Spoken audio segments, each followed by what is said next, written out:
On breakfast and collard greens, I got what you need if you want it. Cause I'm a pimp girl. If you want it.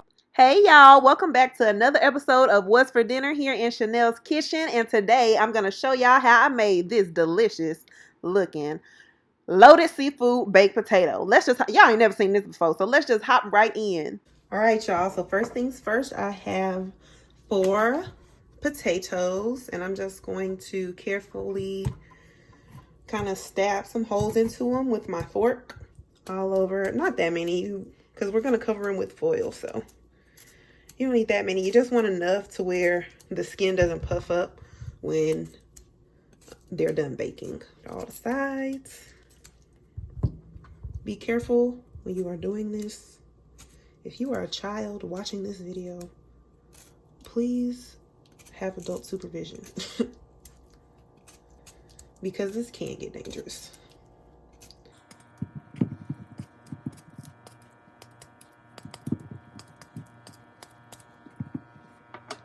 So now I'm just going to lightly drizzle my baked potato, or they're not baked yet, my potatoes with some olive oil. Probably about a teaspoon of olive oil for each potato. And I'm just gonna give this a nice rub to make sure that the potato is coated in the oil. My cup runneth over. The potatoes want their cup to runneth over, okay? So you gotta make sure they are nice and lubricated on the outside. That way the skin doesn't get dry while they're baking. So now I'm just gonna season the outside of the potatoes with some salt, generously, just some kosher salt. You wanna make sure they're all nice and evenly coated with salt. All the sides, honey, all the sides. My cup runneth over. So now I'm just gonna wrap each potato individually in some foil.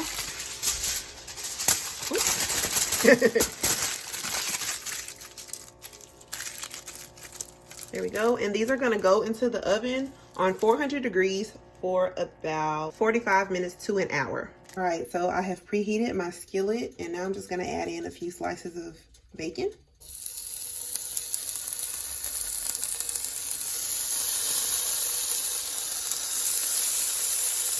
Let's do 4 pieces. Just cook your bacon according to how you usually cook it. I actually usually put it in the oven, but I want my potatoes to cook fast. So I'm just doing my bacon on the stove this time. And I'm also going to reserve this grease for when I'm ready to cook down my vegetables. These little pieces of bacon look like little sperms or little tadpoles.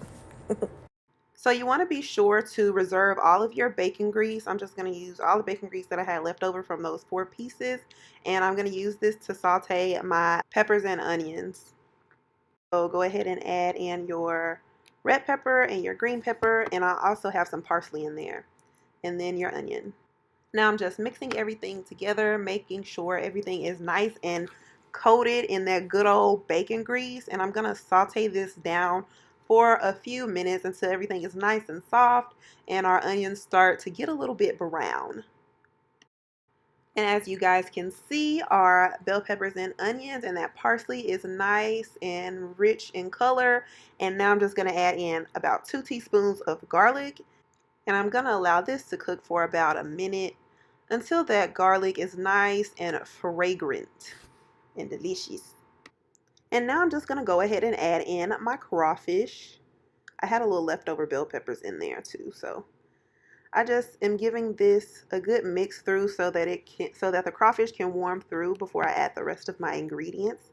You don't want to do this too far in advance because your crawfish will get a little bit soggy and nobody wants soggy crawfish. So yes, take heed.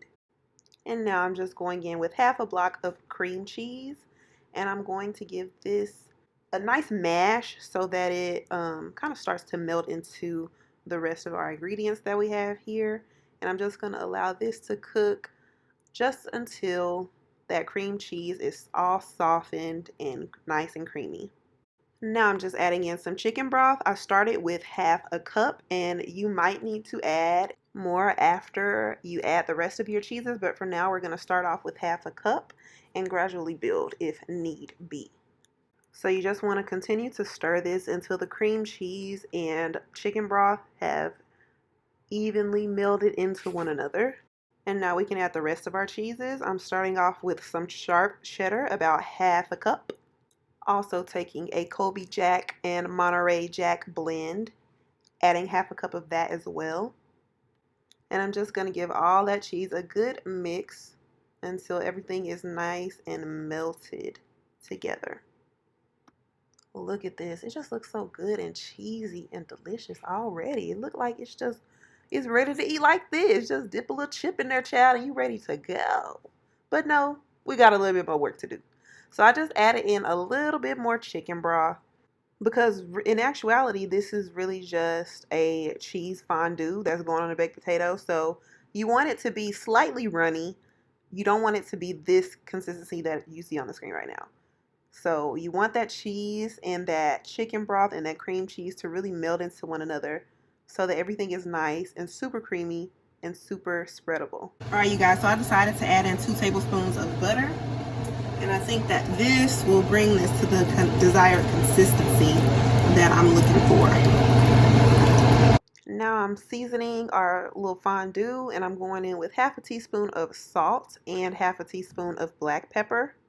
I also added in just a little bit of garlic powder for the culture, child. I gotta have them garlic powder no matter what.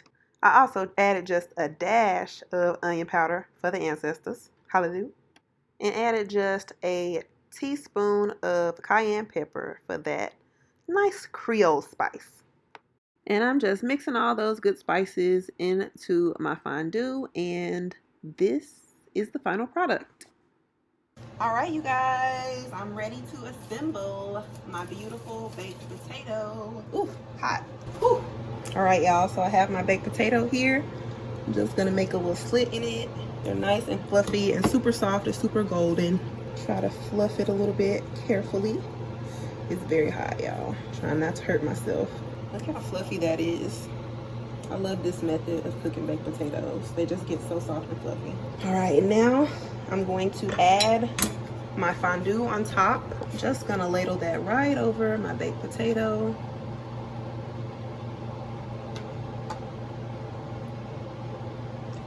I like how it's falling off on that side, so I'm gonna do that on this side too. All right, so now I'm just gonna add my bacon bits on top. That bacon we cooked earlier, crushed it up. Also gonna add some chives right on top. Give us a nice amount of green. And that is our beautiful loaded seafood baked potato. Let's get a close up. All right, y'all, so what song comes to mind when you see this? For me, it's Empty Me. Empty me, yeah. Won't you fill me with you? Because I want to be full of this baked potato right now. That's all for this video. I really hope y'all enjoyed this one because it came from my little heart. All my recipes come from my heart, but this one really came from my heart, okay? So please enjoy, like, comment, share, subscribe to my channel. Show some love on social media, and I will see y'all in my next video. Love y'all. Bye.